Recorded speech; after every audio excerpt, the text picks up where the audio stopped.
하나님의 말씀 구약 성경 시편 130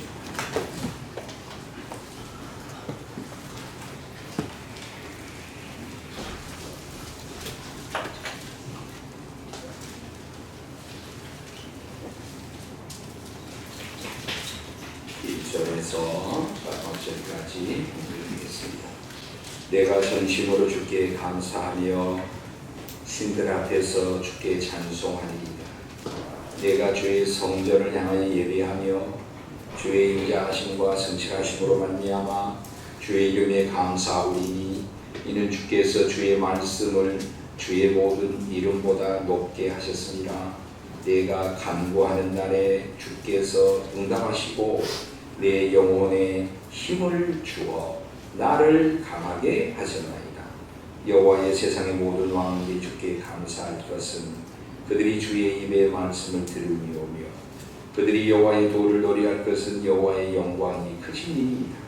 여호와께서는 높이 계셔도 낮은 자를 구워 살피시며 멀리서도 교만한 자를 아심이니이다.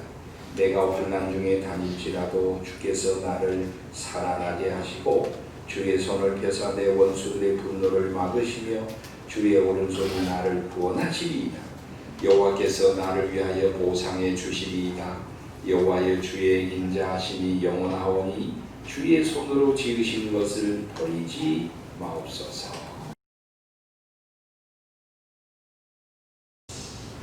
지난주 설교 제목이 하나님 어떻게 할까요?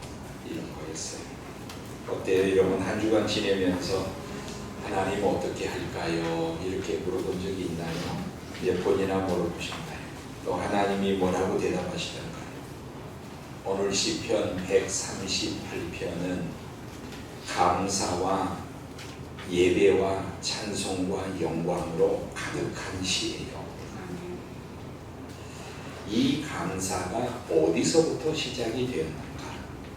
하나님 앞에 기도하면서 기도로 시작해서 감사로 끝나는 시가 바로 시편 138편입니다. 누군가가 말했습니다. 기도의 끝은 감사입니다. 기도의 끝은 감사.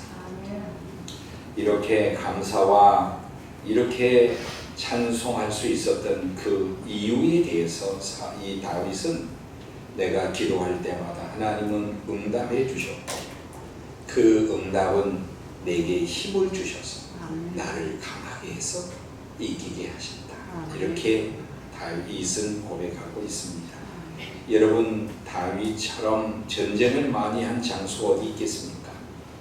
다윗처럼 험한 골짜기를 걸은 인생이 또 어디 있습니까? 수많은 위험과 위기에 노출이 되면서도 죽지 않고 살아서 승리했고 왕으로서 이스라엘을 통치했던 그 영광은 다름이 아니라 그가 전략이 좋아서 무기가 많아서 배경이 많아서가 아니라 하나님을 붙잡고 일생 기도했던 데 있습니다. 성도 여러분, 기도가 무엇인지를 다윗이 너무 잘 알았어요. 다윗은 기도가 무엇인지를 잘 알고 기도를 자기 인생의 도구로 만든 사람이에요.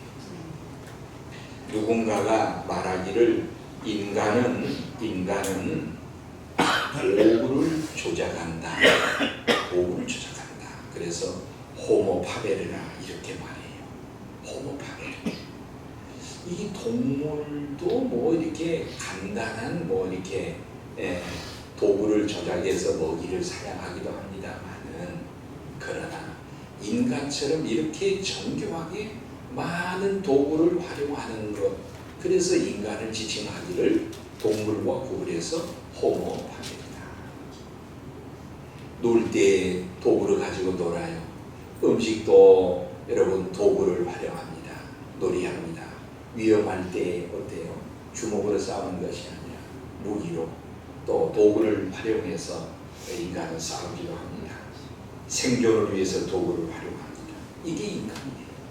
그런데 참 제가 좋아하는 영성의 대가 목사님 유진 피터슨 목사님이 참 이런 얘기를 했더라고요. 인간이 영적인 존재라면 당연히 영적인 도구도 있어야 되지 않겠나. 그게 기도다. 그게 기도다. 기도란 영적인 도구로서 자기 영혼을 매만지는 거라는 거예요. 기도. 우리는 기도가 하나님 요거 필요하니 주세요. 하나님 요거 필요하니 도와주세요. 이것도 기도예요. 필요를 채우는 것도 기도인데, 기도는 뭐예요? 내가 영적인 존재로서 내 영혼을 만지는 게, 내 영혼을 다루는 거예요. 무엇으로? 기도로. 불안한 마음, 고통스러운 마음을 가지고 어디로 가요? 어디로 갑니까? 하나님께 가서 기도로 자기 마음을 만지는 거예요. 영혼을 만지는 거예요. 삶의 문제를 하나님께 가지고 가는 거예요. 그래서 기도는 영적 도구이며 영적 기술이에요. 제가 금방 뭐라 그랬죠? 기도는 영적 도구고 영적 기술이에요. 다윗이 기도에 대한 분명한 고백은 내가 기도하면 하나님이 응답하신다라는 이 귀중한 신념, 이 명제를 가지고 있어요. 기도하면 하나님이 다 들으시고 응답하신다. 그래서 다윗은 일생 기도로 시작하고 일생 자기 인생을 기도로 완성해요. 시편 55편에 보니까 문제가 생겼어요. 이 문제가 생기니까 다윗은 저녁에도 그 문제 가지고 하나님께 기도하고, 그 다음날 아침에 새벽에 하나님께 가지고 가고, 점심에도 가지고 가서 또 기도하는 거예요. 저녁 기도, 아침 기도, 저녁 기도, 기도 속에서 자기 문제를 다루는 거예요. 이러한 기도의 습관, 기도의 전통이 다 믿음의 후배들인 다니엘에게, 그 친구들에게 다 전수된 거 아니겠어요? 시편 142편에 보니까 원통하고 고통스러운 일이 있으면 하나님 앞에 가서 기도해. 위기의 순간이 오니까 하나님 앞에 또 기도해. 자녀가 열이 나요. 병원이 없어요. 약이 없어요. 병이 중해요. 하나님 앞에 나가서 금식하고 기도합니다. 왕이 되어서 나라를 통치하는데 아니 나라가 꼬여요. 잘 안 돼요.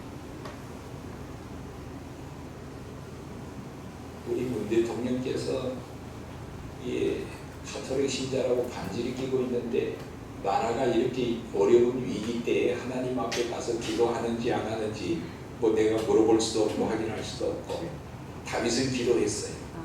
하나님, 이렇게 나라가 꼬이고 위기가 왔는데 어떻게 하면 좋겠습니까? 하나님 어떻게 할까요? 그러니까 진짜 하나님이 응답하신 거예요. 다윗아, 네 잘못이 아니라 너의 선대왕 사울이 기브온 족속이 너희들하고 화친을 했지 않냐? 죽이지 않아야 되는데 죽이지 말아야 할 저들을 피 흘려서, 무지한 자를 피 흘려서 이렇게 너희 나라가 어려운 거야. 하나님 어떻게 할까요? 그래, 사울의 가문에서 7명의 주자를 선발해서 징벌하고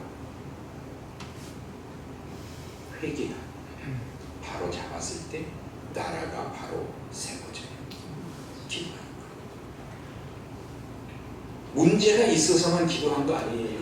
좋은 일이 있고 감사한 일이 있으면 하나님 앞에 나가서 다윗은 기도해요. 하나님, 내가 무엇이 하는데 이렇게 축복하셨습니까?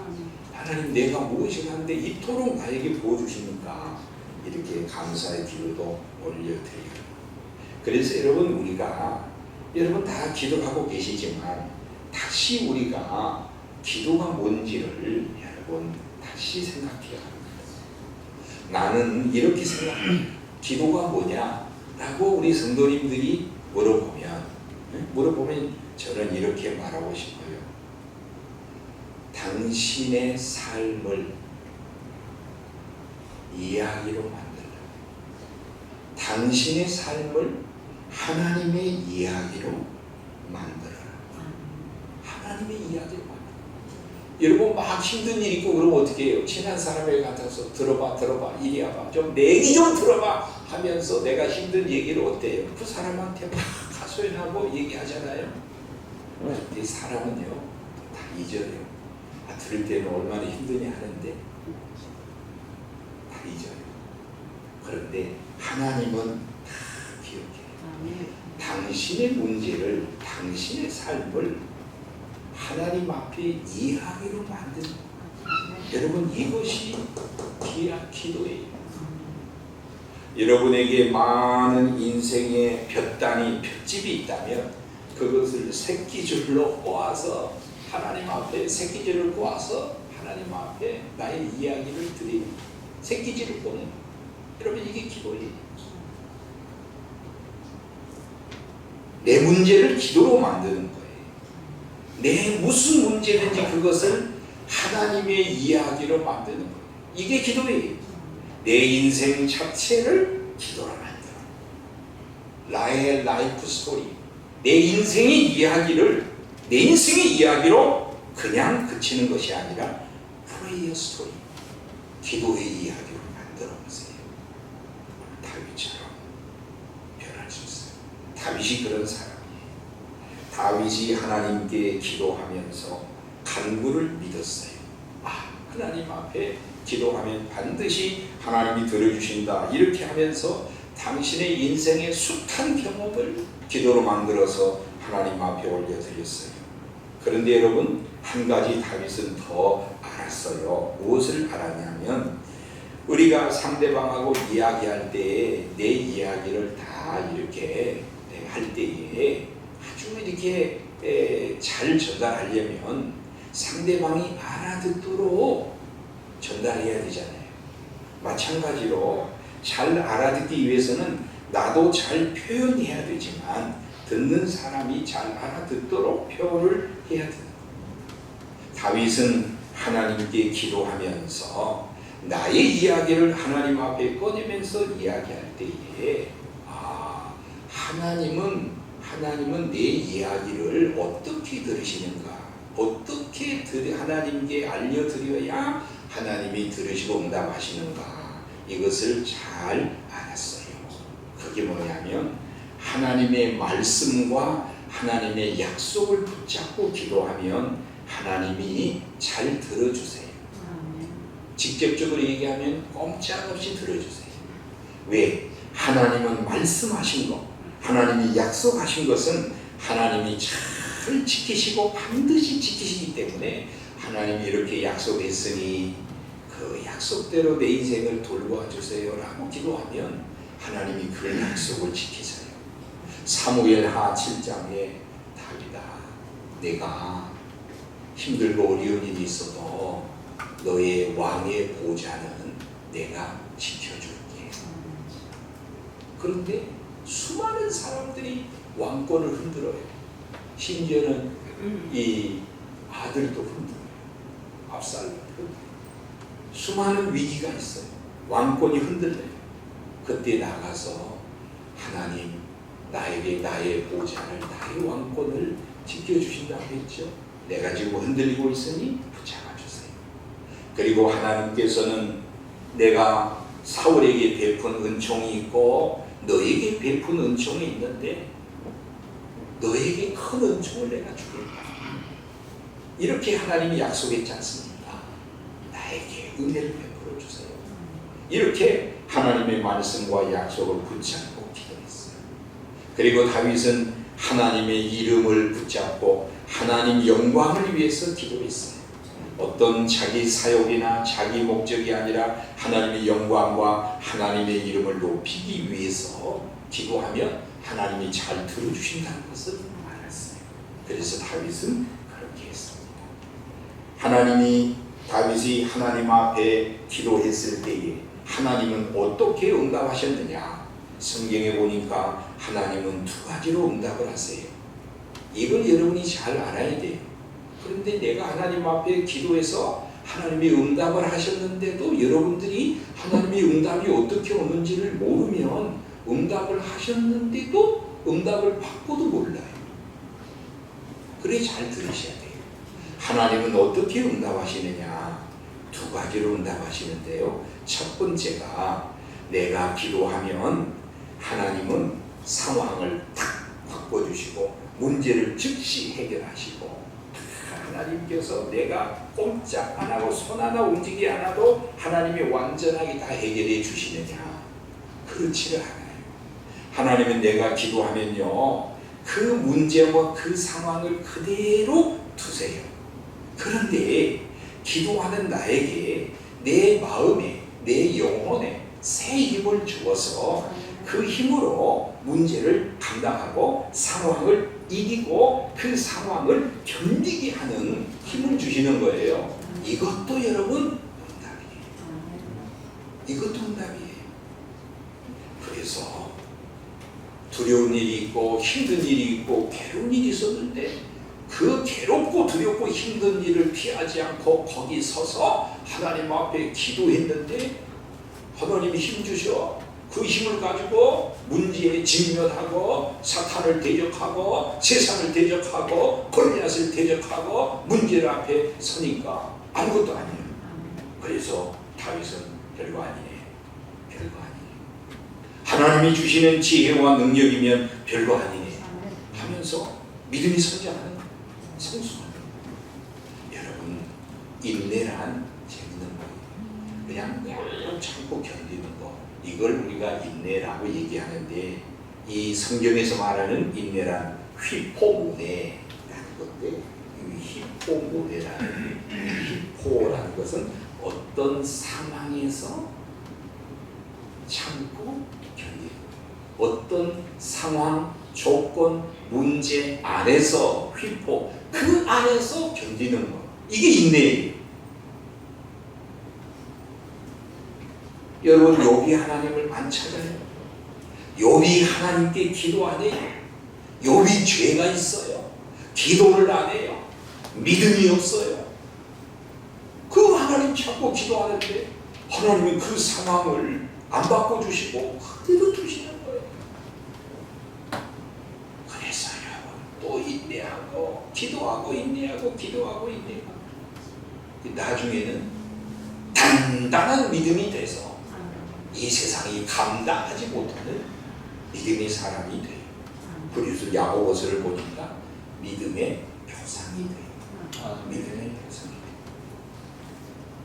기도해도 간구해도 부르짖어도 문제와 상황이 그대로 바뀌지 않고 있을 때에 하나님이 나를 버렸나 봐, 사랑 안 하나 봐, 맨날 기도하라 그랬는데 응답도 아니고 뭐 이게 아니라, 하나님은 기도 속에서 나에게 새 힘을 주어서, 감당할 힘을 주어서 이기게 하시는 거예요. 이걸 깨달아야죠.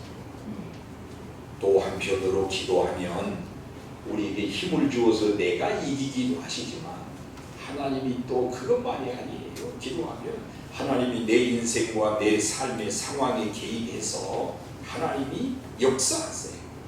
하나님이 역사하세요. 두 가지가 다 있어요. 힘을 주어서 이기고 하나님이 역사에서 개입해서 이기게 하시고. 사울이 시퍼렇게 살아있는 왕인데 하나님은 너를 이 다음 대권 주자로 왕으로 내가 세웠어 하고 기름 부었어요. 이 사울이 듣고 신기합니다. 그래서 다윗이 청년 때에 하나님에게 찜당하는 배이고, 그런데 왕이 될 때까지는 시간이 많이 걸려요. 이 긴 시간을, 왕이 될 때까지, 약속이 이루어질 때까지 긴 시간을 여러분 견디기가 얼마나 힘들었겠어요. 아둘람이라는 동굴에도 들어가 침을 흘리면서 미친 사람처럼 미친 행동을 하고 긴 시간이 있어요. 그 긴 시간을 견딜 힘을 하나님이 주신 거예요. 아멘. 그러니까 외국에서는 이런 말을 해요. 아둘람의 시간이라 그래요. 뭐 우리 집사님이 인생에서 질병으로 문제로 너무 힘들고 고생하면, 네? 당신은 지금 아둘람의 시간이야, 이렇게 말을 합니다. 그러니까 잘 인내하면 하나님이 응답하신다, 그런 표현이에요.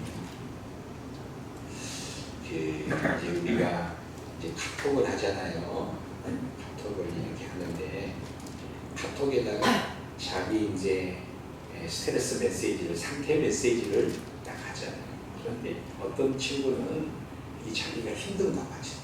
힘든데 그 상태 메시지에 뭐라고 써놨냐면 영광의 무게를 견뎌라. 이렇게 써놨더라고. 이게 좋은 말이네. 영광의 무게를 견뎌라. 근데 그 영광의 무게를 견디란 말이 이사야서에 있더라고. 그 말을 여러분 유명한 C.S. 루이스라는 유명한 분이 Weight of Glory, 영광의 무게라는 설교 글을 써서 알려준 적이 있어요. 하나님이 주신 약속이 이루어지고 그 영광의 순간이 이루어지기까지는 인내하고 기도에서 힘으로 견디고 인내하는 시간들이 여러 번 필요해요. 기도하면 이런 견디는 힘을 주세요. 사울이 군대를 가지고 다윗을 죽이려고 추격했을 때에 동굴에서 사울을 만났어요. 진짜 이게 분노가 자기를 죽이려고 이렇게 찾아오는 이 사울을 이 죽이자고 막 이렇게 막 분노가 치밀어서 막 사람들이 죽여버리잖아요. 끝내버리냐고. 다윗은 그 사람들이 충동된 마음에 요동하지 않고 스탑. 하나님의 시간이 있어. 하나님의 때가 있어. 견디요. 참. 하면서 하나님이 주신 힘으로 그 상황을 다스립니다. 이것도 힘이에요. 기도 속에서 오는 힘이에요. 나발이라는 사람이 부자였는데 목축업을 하는데 다윗이 어려울 때에 자기들의 군사로 양을 지켜주고 도와줬어요. 이 양식이 떨어져가지고 나발에게 가서 나 좀 도와줘 하고 사람을 보냈는데 모욕을 주는 거예요. 다윗이 분노가 치고 400명을 이끌어가서 너 은혜를 모르는 놈은 죽어 마땅해 하고서 그냥 막 달려가는 거예요. 그런데 나발의 부인인 아비가일이 길을 탁 막고 존이시여 피를 흘리지 마소서, 피를 흘리지 마소서 하니까 그 분노를 다스리는 힘을 하나님이 주시는 거예요. 나중에 그 분노를 다스리는 그 힘이 하나님께로부터 왔다라고 다윗이 고백을 합니다. 성도 여러분, 기도에서 우리의 상황과 문제와 조건들이 하나님이 개입해서 기적적으로 하나님의 응답해 주신 것도 있지만 상황과 문제를 그대로 두실 때도 있어요. 그런데 하나님은 여러분의 영혼 속에 마음 속에 견디고 인내하고 참을 수 있는 여러분 안에 힘이 있다는 것을 믿고 이기시는 여러분이 되셔야 합니다. 기도에도 문제가 여전히 있을 때 여러분은 낙심하지 말고 감당할 힘, 견디는 힘을 주시고 하나님께서 나와 함께 하심을 꼭 믿고 믿음으로 승리하시기를 바랍니다. 아멘이 약하신 거 보니까 하나님 내가 참는 것보다는 그래도 하나님 직접 개입해서 짜라고 해주세요. 이걸 바라시나 봐. 그런데 기도하면 하나님이 직접 개입하십니다. 하나님의 손이 개입해서 다윗의 인생을 도우시고 막으시고 원수들의 손을 원수들의 칼을 막아주시고 웅덩이에서 건져주시고 하나님이 친히 싸워주셔서 다윗에게 하나님은 승리케 하셨어요. 하나님은 기도하는 자, 간구하는 자에게 하나님이 역사하셔서 칼을, 권력을, 위기를 하나님이 막아서 하나님이 도우시게 하십니다. 여러분, 성경의 느헤미야라는 사람이 이제 바벨론에서 하나님의 약속대로 본토로 돌아오는데 이거 어떻게 해야 되나 하고 하나님 앞에 기도하고 도움을 구했을 때에 성경에 뭐라 그러냐, 하나님의 선한 손이 그들을 도우시고 함께 하시고 인도했다라는 것이 성경에 나와요. 느헤미야의 마음에 야곱도 다윗도 그래요. 하나님이 여러분의 인생을 돕고 계십니다. 사랑하는 성도 여러분, 열심히 기도해서 응답받는 분도 계시고 기도를 해야 하지만은 해야 되는데 하면서 못하고 안 되는데 이런 분도 계시고 기도가 뭔지 정말 모르겠어요. 이런 분도 계실 거예요.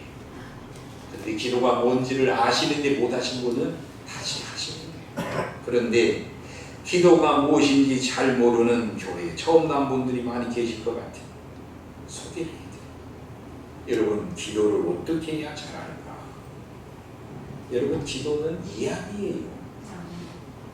자녀가 부모에게 하던 이야기하는 거예요. 여러분, 어린아이가 부모에게 어떻게 이야기를 합니까? 첫 이야기, 옹알이로부터 출발합니다. 옹알이. 자녀들 다 키워보셨잖아요. 옹알이. 여러분, 애들 옹알이를 엄마들이 알아들어요? 처음에는 못 알아듣지만 나중에 좀 알아듣잖아요.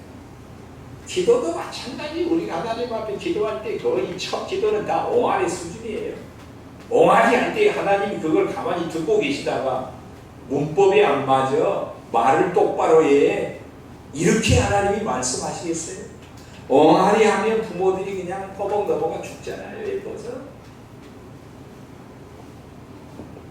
우리가 기도를, 내 마음을 열어, 입술을 열어 하나님 앞에 말도 안 되지만 뭔 말인지 모르지만 옹알이처럼 해댈 때도 하나님은 그 부모가 아이들이 옹알이 듣는 것처럼 귀를 기울여서 다 알아들으세요. 그 다음에 단어를 말해요. 힘들어요, 배고파요, 어찌, 위험해요. 단어를 얘기해요. 그 다음에 문장을 얘기해요. 이야기를 얘기해요. 그 이야기 속에서 자녀와 부모가 이야기하면서 자녀는 부모의 마음을 알고 부모는 자녀의 마음을 알면서 영적인 성숙이 일어나는 거예요. 기도는 어려운 거 아니에요. 기도를 잘하고 싶어요? 옹알이부터 시작하는 거예요. 옹알이부터 하세요. 인생의 문제를, 내 경험을, 내 원통하고 내가 억울하고 내 힘든 것을, 이 지푸라기 같은 것을 하나님의 이야기로 꼬아요, 만들어요. 그럼 하나님이 그 스케줄로 너무너무 아름다운 무언가를 만드실 거예요. 작품을 만드실 거예요. 그게 시편 138편이에요. 감사합니다. 기도의 끝은 감사예요. 기도의 끝은 찬송이에요. 여러분, 기도를 어디다 두고 있습니까? 기도를 어디다 두고 있어요? 장롱 속에 넣어놨어요? 냉장 속에 넣어놨어요? 목마를 때마다 꺼내 먹는 거예요? 잊어버리고 그냥 어디 넣는 거예요? 기도는 신발과 같아요. 어디를 가든 우리가 신발을 신고 항상 기도하고 또 기도하고 코로나로 힘들고 정말로 힘들고 사업도 안 들고 참 어려울 때 여러분들이 인생의 무기를 하나 드릴게요. 그게 기도예요. 무기입니다. 무기. 놀라운 기술이